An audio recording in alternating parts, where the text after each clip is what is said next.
I support this amendment, and frankly, it's hard to know the purpose of this provision in the bill that the amendment seeks to change, because it doesn't seem to benefit anybody, and it doesn't seem to take money from anybody to give it to anybody else. It simply restricts the use of the money in an efficient fashion. So, under current law, federal funds are allowed to account for 80% of certain kinds of transit projects, state of good repair programs, new starts. It has become common practice for transit agencies to receive less than 80% of new starts. Highways get to 80%, but it's become common practice for transit projects to get less than 80%. They often receive closer to 50%, period.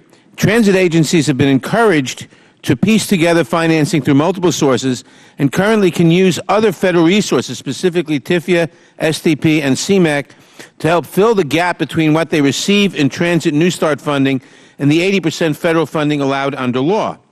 This bill does two things. Codifies a reduction in the transit New Start federal share to 50%. Not in highways, that stays at 80. Transit would only be 50, and that's unfortunate, but this amendment doesn't deal with that.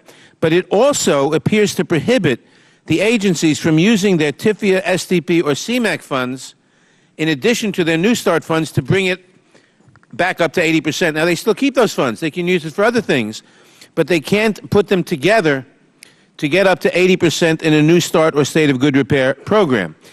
Now, as I said, this doesn't take any money away from the Transit Authority in New York, doesn't give it to somebody else. It simply says that even though you're going to be getting a smaller proportion, 50% of New Start funds, you can't put other funds that you get to use on the same projects.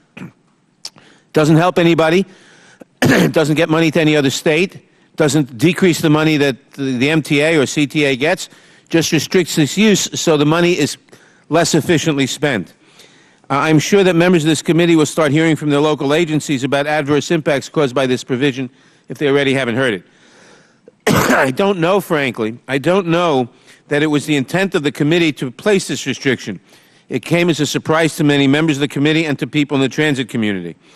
This provision will create a major problem for many agencies and certainly could create a major problem for the bill going forward if it's not corrected. So I hope it can be corrected, preferably by adopting this amendment, or if not, as we go to the floor. The amendment corrects this problem simply by restoring the ability of local transit agencies to use the TIFIA, CMAQ, and STP funds that they get, along with New Start and State of Good Repair programs for New Start or Good Repair projects, instead of having to use it for something else, period. It enables them to put the funds together so that they can have larger projects. Not allowing this will make it much more difficult to fund larger projects, will not save the federal government any money, will not benefit anybody else, so it makes no sense.